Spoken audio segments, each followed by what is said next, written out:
மஞ்சள் தூள் சொறி, சிரங்கு, கரப்பான் போன்றவற்றை கட்டுப்படுத்தும்.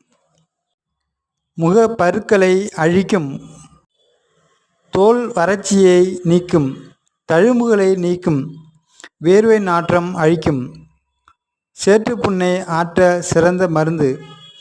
மஞ்சளின் புகையை சுவாசிக்க மூக்கடைப்பு, தலைவலி நீங்கும்.